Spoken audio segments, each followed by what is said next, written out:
नमस्कार। अंतर्राष्ट्रीय खबरों के हमारे इस कार्यक्रम खबर दुनिया की में आपका स्वागत है। इस कार्यक्रम में हम आपको इस वक्त की बड़ी अंतर्राष्ट्रीय खबरें तो बताएंगे ही, साथ ही दो बड़ी खबरों पर अपने विशेषज्ञ मेहमान के साथ चर्चा भी करेंगे। आज हम रूस यूक्रेन युद्ध रोकने को लेकर हो रही हलचल और DR कांगो में M23 विद्रोहियों के एक के बाद एक नए इलाकों पर कब्जे पर चर्चा करेंगे। लेकिन आइए सबसे पहले आपको दिखाते हैं इस वक्त की अंतर्राष्ट्रीय हेडलाइंस।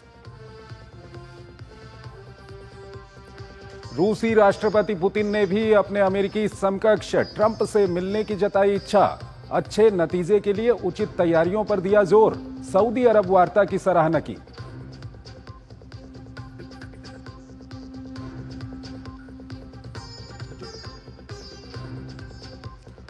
रूसी राष्ट्रपति पुतिन ने कहा, यूक्रेन को बातचीत से नहीं किया गया दरकिनार। राष्ट्रपति ज़ेलेंस्की का पलटवार, कहा रूसी दुष्प्रचार के जाल में बुरी तरह फंस गए हैं ट्रंप। ट्रंप ने ज़ेलेंस्की को बताया तानाशाह।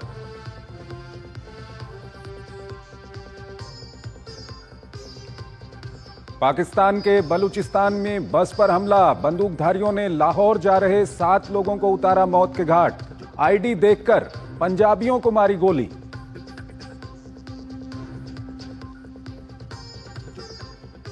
ब्राजील के पूर्व राष्ट्रपति जेर बोल्सोनारो के खिलाफ मुकदमा चलाने को लेकर सुप्रीम कोर्ट ने शुरू की सुनवाई।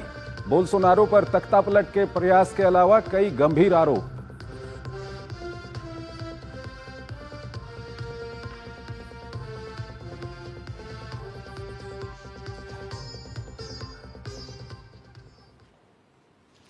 और आइए पहली बड़ी खबर की ओर आपको लिए चलते हैं। रूस यूक्रेन युद्ध को रोकने को लेकर अमेरिका और रूस के बीच सऊदी अरब के रियाद में बातचीत के बाद अब राष्ट्रपति डोनाल्ड ट्रंप और राष्ट्रपति व्लादिमीर पुतिन के बीच मुलाकात की तैयारियां तेज हो गई हैं।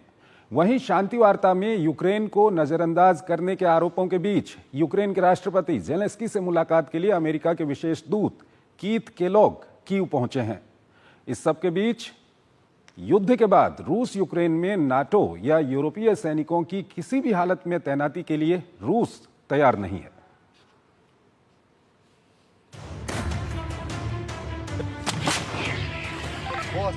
अमेरिकी राष्ट्रपति डोनाल्ड ट्रंप 3 साल से युद्ध की आग में जल रहे यूक्रेन पर शांति का पानी डालने की कवायद में तेजी से जुट गए हैं। इसी क्रम में मंगलवार को सऊदी अरब में अमेरिका और रूस के बीच पहले दौर की वार्ता को दोनों पक्षों ने सकारात्मक और रचनात्मक बताते हुए इस दिशा में आगे बढ़ने पर सहमति व्यक्त कर दी। यूक्रेन के बिना यूक्रेन का हल निकालने की कोशिश से दरकिनार कर दिए गए राष्ट्रपति ज़ेलेंस्की से मुलाकात के लिए अमेरिका के विशेष दूत कीथ केलॉग कीव पहुंचे। रियाद वार्ता में तय हुआ था कि दोनों देश यूक्रेन पर वार्ता को आगे बढ़ाने के लिए टीमों का गठन करेंगे। अब रूस ने कहा है कि अमेरिका द्वारा टीम गठित किए जाने के बाद ही मॉस्को अपनी टीम तय करेगा। हालांकि रूस ने बैठक में साफ कर दिया था कि उसे किसी भी कीमत पर अपनी सीमा के पास नाटो मंजूर नहीं है। दरअसल अमेरिका की ओर से कहा गया कि युद्ध के बाद शांति बहाली की कोई भी गारंटी यूरोप की तरफ से आनी चाहिए। इसके जवाब में रूस ने कहा कि यूक्रेन में यूरोपीय सेना तैनात किया जाना मंजूर नहीं है। साथ ही अपनी सीमा पर नाटो की मौजूदगी को रूस के लिए बड़ा खतरा बताया। पिछले दिनों ब्रिटेन ने कहा था कि युद्ध के बाद वो यूक्रेन में अपनी सेना को तैनात करने के लिए तैयार हैं। हालांकि कई यूरोपीय देशों ने इस प्रस्ताव को खारिज कर दिया था। अब लाव्रोव ने अमेरिकी राष्ट्रपति के उस बयान की सराहना की है जिसमें उन्होंने नाटो में यूक्रेन के शामिल होने के प्रयास को अमेरिकी समर्थन को युद्ध का एक कारण बताया था। अमेरिका की तरफ से जितनी बातें अब तक सामने निकल कर आई हैं, उसमें रूस बढ़त लेते हुए दिखाई दे रहा है। तो सवाल उठता है कि रूस की खातिर राष्ट्रपति ट्रंप नाटो को भी नजरअंदाज कर सकते हैं, जैसा कि वो बार बार नाटो के सदस्य देशों से रक्षा पर खर्च को बढ़ाने की मांग कर रहे हैं। इस बीच क्रेमलिन ने कहा है कि राष्ट्रपति ट्रंप और राष्ट्रपति पुतिन के बीच इस महीने के अंत तक मुलाकात हो सकती है। ज़ेलेंस्की के रियाद बैठक में आमंत्रित नहीं किए जाने वाले बयान पर पलटवार करते हुए ट्रंप ने कहा है कि यूक्रेन बहुत पहले जंग को खत्म करने के लिए समझौता कर सकता था। वहीं ज़ेलेंस्की ने ट्रंप पर रूसी दुष्प्रचार के जाल में फंसने का आरोप लगाया है। साथ ही उन्होंने कहा कि अगर कोई उन्हें पद से हटाना चाहता है तो ऐसा होने नहीं जा रहा है। उधर यूरोपीय संघ ने रूस पर नए प्रतिबंध लगा दिए हैं। साथ ही यूरोपीय देश यूक्रेन पर आगे की रणनीति तय करने के लिए अगले दौर की वार्ता कर रहे हैं। वहीं रूस के यूक्रेन पर ताबड़तोड़ हमलों में ओडिशा पूरी तरह से अंधेरे में डूब गया है। और इस खबर पर बात करने के लिए हमारे साथ जुड़ रहे हैं अमृत लुगुन, फॉर्मर सीनियर डिप्लोमेट हैं, विदेशी मामलों के जानकार हैं। अमृत जी, बहुत बहुत स्वागत है आपका हमारे इस कार्यक्रम में। पहला सवाल जो मैं आपके सामने रखने चाह रहा हूं, जिस तरह से ज़ेलेंस्की और डोनाल्ड ट्रंप के बीच में पलटवार चल रहा है, हमने अपनी रिपोर्ट में भी दिखाया, और अभी अभी ये खबर आई है कि डोनाल्ड ट्रंप ने अपने ट्रुथ सोशल मीडिया में लिखा है ज़ेलेंस्की के लिए, उन्होंने कहा है कि वो डिक्टेटर हैं विदाउट इलेक्शन के। ये जो पलटवार चल रहा है, इसको आप किस तरह से देखते हैं? जी धन्यवाद। इसमें एक समझने वाली बात है कि अभी ये जो युद्ध चल रहा है, जो कि बहुत अनफॉर्चुनेट है, ये अब 3 साल हो गया जैसे कि जब ये शुरू हुआ था, मैं याद है 2022 में। तो यही सबका अनुमान था कि ये जल्दी से जल्दी खत्म हो जाएगा, लेकिन ये अभी 3 साल होने वाला है और इसका कोई अंत दिख नहीं रहा है। और इसके जो दुनिया के जो बोलते हैं जियोपॉलिटिक्स में, और जो दुनिया के जो इकोनॉमी है उसमें इसका बहुत बुरा असर हो रहा है।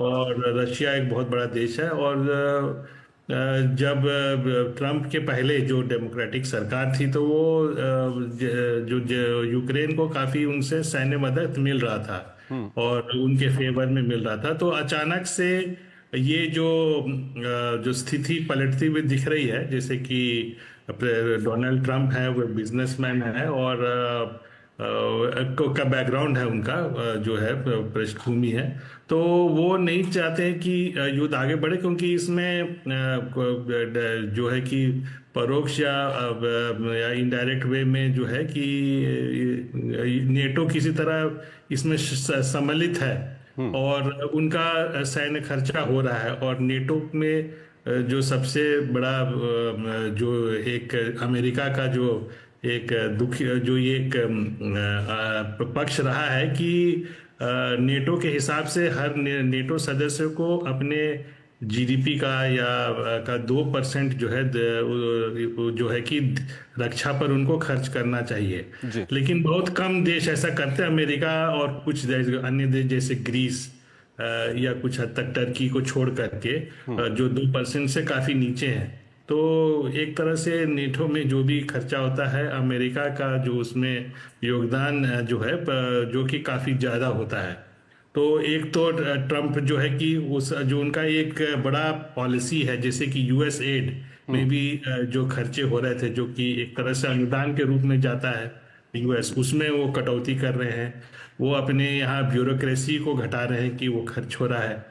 तो इस संदर्भ में देखना चाहिए कि ये अमेरिका की जो अर्थव्यवस्था है, जो कि बहुत बड़े घाटे में चल रही है। हालांकि वो उनके जीडीपी बहुत ज्यादा है, सबसे हाईएस्ट है वर्ल्ड में। तो वो चाहते हैं कि वो घटे, और ये युद्ध जो है उसमें एक तरह से रोड़ा आ रहा है।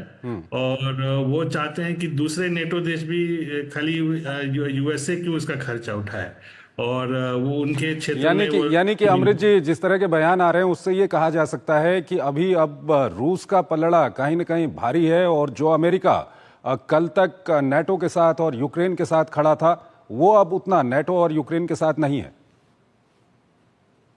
हाँ, कुछ उस हिसाब से, हाँ, चाहे जाने अनजाने में रूस का पलड़ा भारी अभी उस हिसाब से दिखता जरूरी है, जो कि पिछले एक ट्रंप से के आने से पहले जो स्थिति बनी थी उसके हिसाब से तो रूस के हिसाब चल रहा है। जिस तरह से उनके जो डिफेंस सेक्रेटरी, जो हमारे रक्षा मंत्री के बराबर माने जाते हैं, उनका भी एक बयान आया था कि अगर युद्ध समाप्ति में जो है कि अगर यूक्रेन को कुछ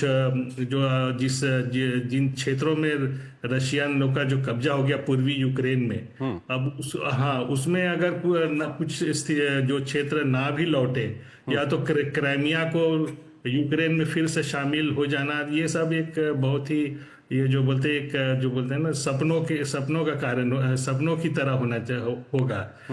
तो यानी कि जिस तरह से अब प्रेसिडेंट ट्रम्प के बयान आ रहे हैं जेलेंस्की को लेकर के, प्रेसिडेंट जेलेंस्की को उन्होंने कहीं ना कहीं डिक्टेटर भी, आज अभी कुछ देर पहले जो उन्होंने सोशल मीडिया पे पोस्ट किया है, उन्होंने लिखा है कि वो विदाउट इलेक्शन के वहाँ पर डिक्टेटर हैं।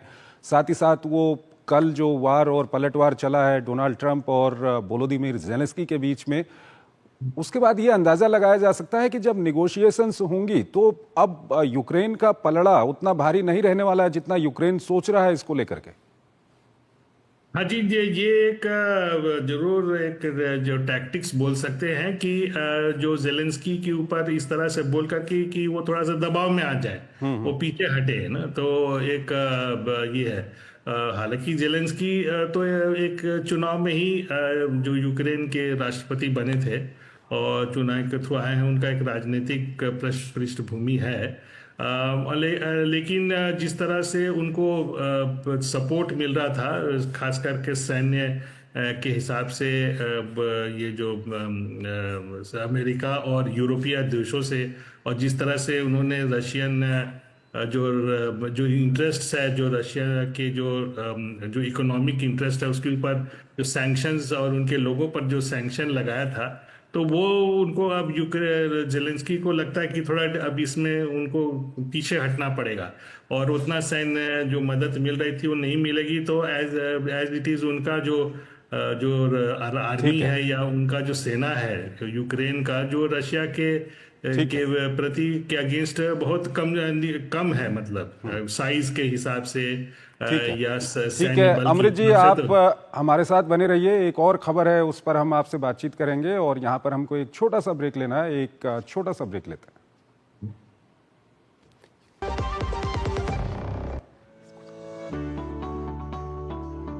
Are you tired of filling fuel for your vehicle often? Switching to fuel efficient driving is the only way out.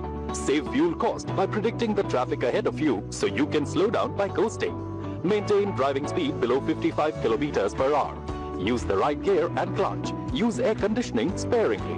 Avoid idling your vehicle at red light. Drive smarter and fuel your savings.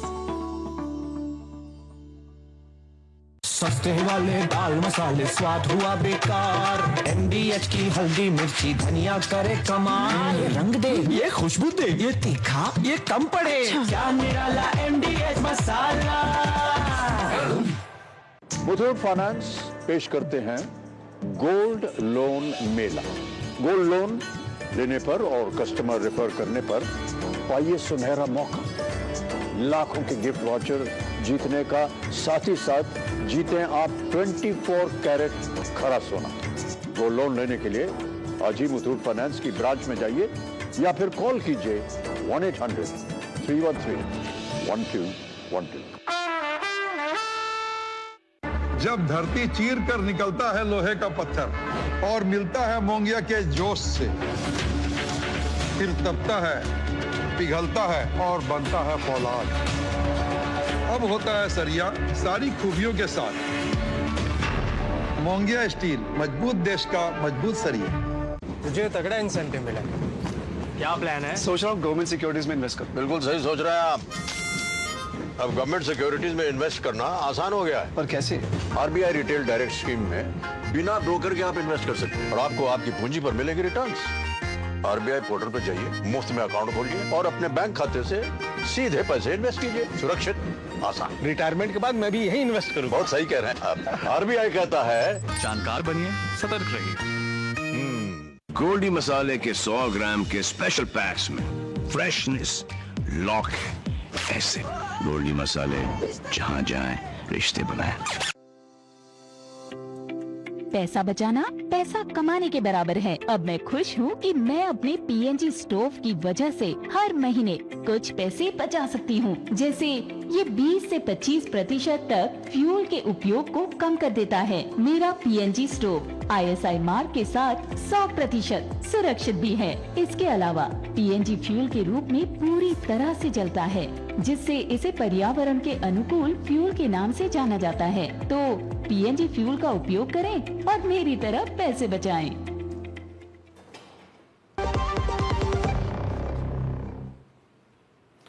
स्वागत है आपका। Break के बाद D R Congo में हालात काफी खराब हो गए हैं।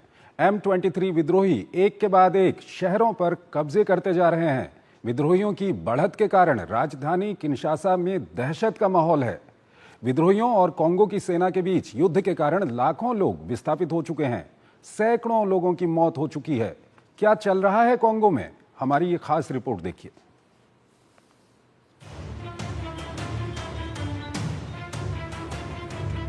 अफ्रीकी देश कांगो। वैसे तो दो कांगो हैं, एक कांगो और दूसरा डेमोक्रेटिक रिपब्लिक कांगो यानी डीआर कांगो, जो पिछले कई हफ्तों से सुर्खियों में है। कारण है एक विद्रोही संगठन की आग उगलती गोलियां और इसमें तहस नहस होते शहर और जान गंवाते लोग। इस विद्रोही संगठन M23 ने पूर्वी क्षेत्र में कोहराम मचा रखा है। M23 की रफ्तार इतनी तेज है कि एक के बाद एक शहर पर नियंत्रण करता जा रहा है। रविवार को संगठन ने एक और बड़े शहर कुबाकू पर कब्जे के बाद अब तीसरे बड़े शहर बुटेम्बो पर भी आसानी से नियंत्रण हासिल कर लिया है। पिछले महीने विद्रोहियों ने उत्तरी कीव की राजधानी गोमा पर कब्जा कर लिया था। अब तक सैकड़ों लोग मारे जा चुके हैं। संयुक्त राष्ट्र शरणार्थी एजेंसी के मुताबिक दक्षिण कीव में संघर्ष के चलते 1.5 लाख से अधिक, जबकि पूरे क्षेत्र में 10 लाख से अधिक लोग विस्थापित हो चुके हैं।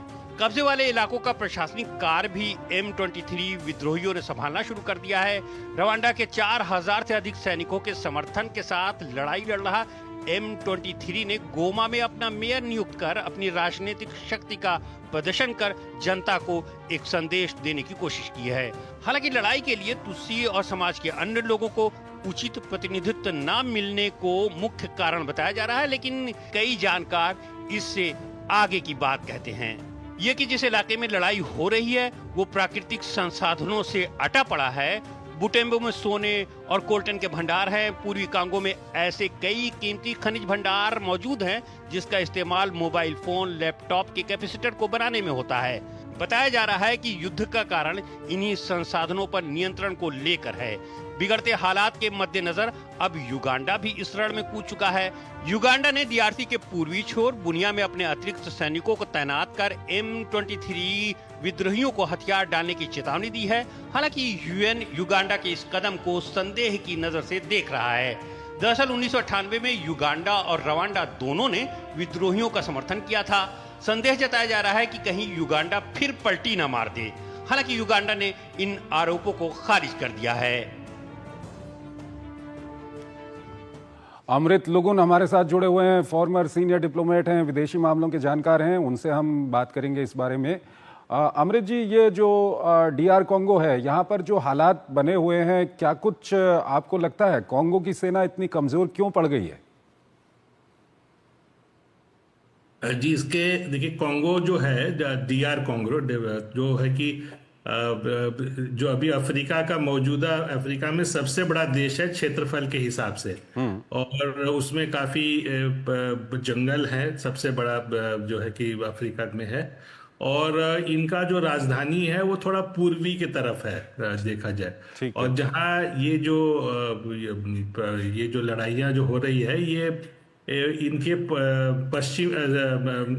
जो इनका कैपिटल वो पश्चिम के तरफ है, और जो लड़ाइयाँ हो रही है ये इधर पश्चिम की तरफ हो रही है, जो कि वहाँ के जो मुख्य वहाँ के जो पड़ोसी देश हैं, जैसे अभी एक नाम लिया युगांडा हुआ, रुवांडा हुआ, बुरुंडी हुआ, तो केन्या, टंजानिया, ये सब इनसे लगते हैं।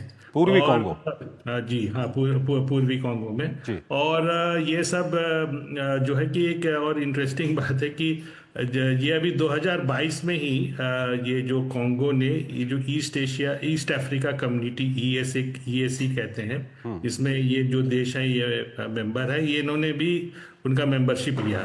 और वो दूसरे एक साउथ अफ्रीका डेवलपमेंट का जो कमीशन है, उस कॉपरेशन कमीशन, उसका भी वो मेंबर पहले से है।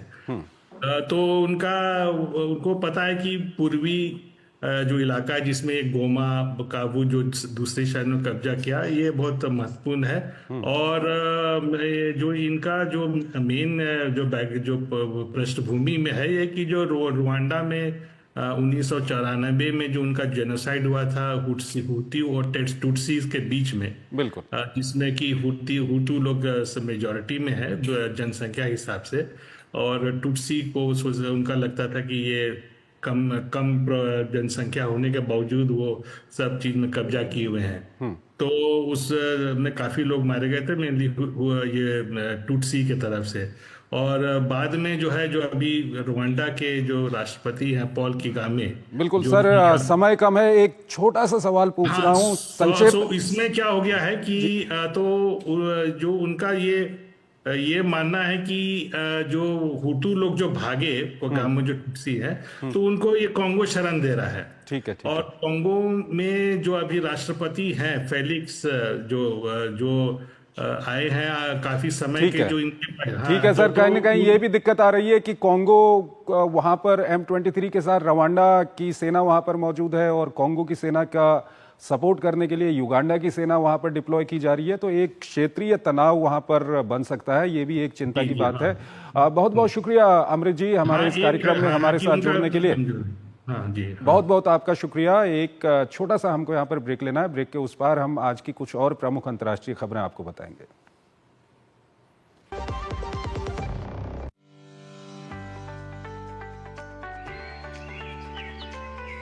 अपनी धरती को हमेशा हरा भरा रखना हमारे हाथ में ही है, इसलिए मैं अपने कार के लिए CBG ही पसंद करता हूँ। ये अपशिष्ट पदार्थों से बनी कंप्रेस्ड बायोगैस है। ये एक अत्यधिक कुशल रिन्यूएबल रिसोर्स है, जिसने कार्बन उत्सर्जन को कम कर दिया है। कम कार्बन उत्सर्जन का अर्थ है ग्रह पर कम हानिकारक प्रभाव पड़ना।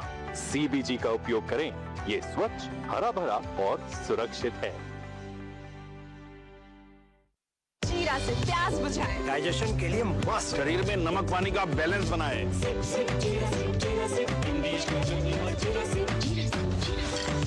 यार घाटा कर दिया तूने। मैंने और नहीं तो क्या, तूने ही कहा था म्यूचुअल फंड सही है, म्यूचुअल फंड सही है। भाई पेशेंस, म्यूचुअल फंड ना इस मैच की तरह है, कभी रन रेट ऊपर कभी थोड़ा सा नीचे। म्यूचुअल फंड्स की पिच पर जितना टाइम टिका रहेगा, फायदा होने के चांसेस उतने बढ़ेंगे। सही है, म्यूचुअल फंड्स में पेशेंस रखना सही है।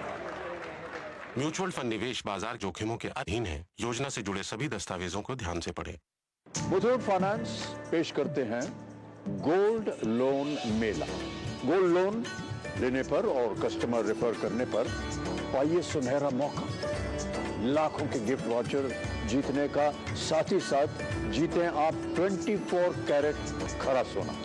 गोल्ड लोन लेने के लिए आज ही मुथूट फाइनेंस की ब्रांच में जाइए या फिर कॉल कीजिए 1-800-313-1212।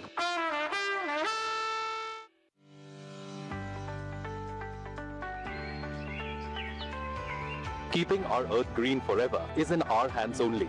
That's why I prefer CBG for my car. CBG is compressed biogas made from waste materials. It is a highly efficient renewable resource that has reduced carbon emission rates. Less carbon emission means lesser harmful impact on the planet. Use CBG. It is cleaner, greener and safer. Goldy मसाले के 100 ग्राम के special PACS में freshness lock ऐसे गोल्डी मसाले जहां जाएं रिश्ते बनाएं। स्वागत है आपका। ब्रेक के बाद अंतर्राष्ट्रीय खबरों के हमारे इस कार्यक्रम को हम यहीं पर समाप्त करते हैं, लेकिन जाते जाते आपको छोड़ जाते हैं आज की कुछ और प्रमुख अंतर्राष्ट्रीय खबरों के साथ। आप इन खबरों को देखिए और हमारी पूरी टीम को इजाजत दीजिए। नमस्कार। पाकिस्तान के बलूचिस्तान प्रांत में पंजाबी मजदूरों पर हमले बढ़ रहे हैं। ऐसी ही एक घटना में बुधवार को बंदूकधारियों ने एक बस पर हमला किया और पंजाबी मूल के 7 यात्रियों की हत्या कर दी। बस पर हमला बलूचिस्तान के दक्षिण पश्चिमी हिस्से में बरखान जिले में किया गया, जो अफगानिस्तान और ईरान के साथ सीमा साझा करता है। पहले बंदूकधारियों ने बस के टायर पर गोली चलाई और बस रुकने के बाद पहचान पत्र देखकर पंजाबियों को बाहर निकाला गया और उनकी गोली मारकर हत्या कर दी गई। हमास ने गाजा युद्ध विराम समझौते के दूसरे चरण के दौरान सभी इजरायली बंधकों और फिलिस्तीनी कैदियों की एक बार में अदला बदली करने का प्रस्ताव दिया है, ताकि स्थायी संघर्ष विराम और गाजा से इजरायली सैनिकों की पूर्ण वापसी हो सके। इस सब के बीच इजरायली विदेश मंत्री गिदोन सार ने कहा है कि इजरायल इस सप्ताह गाजा युद्ध विराम समझौते के दूसरे चरण पर हमास के साथ बातचीत शुरू करेगा। पनामा के सुरक्षा मंत्री ने कहा कि हाल के दिनों में अमेरिका से पनामा में निर्वासित किए गए आधे से अधिक प्रवासी अपने गृह देशों, मुख्य रूप से एशिया या मध्य पूर्व जाने के लिए तैयार हो गए हैं। दरअसल अवैध प्रवासियों पर कार्रवाई करते हुए ट्रंप प्रशासन ने करीब 300 अवैध प्रवासियों को पनामा सिटी भेज दिया था, जहां इनको पनामा सरकार की सुरक्षा और अमेरिका की आर्थिक मदद के साथ एक होटल में ठहराया गया है। 2023 में जापान के पूर्व प्रधानमंत्री फूमियो किशिदा की हत्या के प्रयास के लिए एक व्यक्ति को 10 साल जेल की सजा सुनाई गई है। 25 वर्षीय रयूजी किमुरा ने किशिदा पर उस समय एक पाइप बम फेंका जब वो वाकायामा शहर में एक चुनावी कार्यक्रम के दौरान भाषण दे रहे थे। इस घटना में एक पुलिस अधिकारी और एक आम आदमी को मामूली चोटें आई थी। 88 वर्षीय पोप फ्रांसिस के कुछ दिनों से अस्पताल में भर्ती होने से उनके अनुयायी काफी चिंतित हैं। इस बीच वेटिकन की ओर से बताया गया कि पोप की हालत पहले से ठीक है। वेटिकन ने पोप के निमोनिया से पीड़ित होने की पुष्टि की और कहा कि फ्रांसिस के श्वसन संक्रमण में अस्थमा संबंधी ब्रोंकाइटिस भी शामिल है। एक सप्ताह तक चली ब्रोंकाइटिस की समस्या के बाद पोप फ्रांसिस को शुक्रवार को रोम के जेमेली अस्पताल में भर्ती कराया गया था। ऑस्ट्रेलिया के दक्षिणी द्वीप तस्मानिया के एक सुदूर और वीरान समुद्र तट पर दर्जनों फॉल्स किलर व्हेल की मौत हो गई है। दरअसल ऑस्ट्रेलिया के इस रिमोट बीच पर 150 से ज्यादा फॉल्स किलर व्हेल का एक झुंड फंस गया था। प्रत्यक्षदर्शियों के मुताबिक लगभग 90 फॉल्स किलर व्हेल अभी भी जीवित हैं, जिनको बचाने के लिए रेस्क्यू अभियान शुरू कर दिया गया है।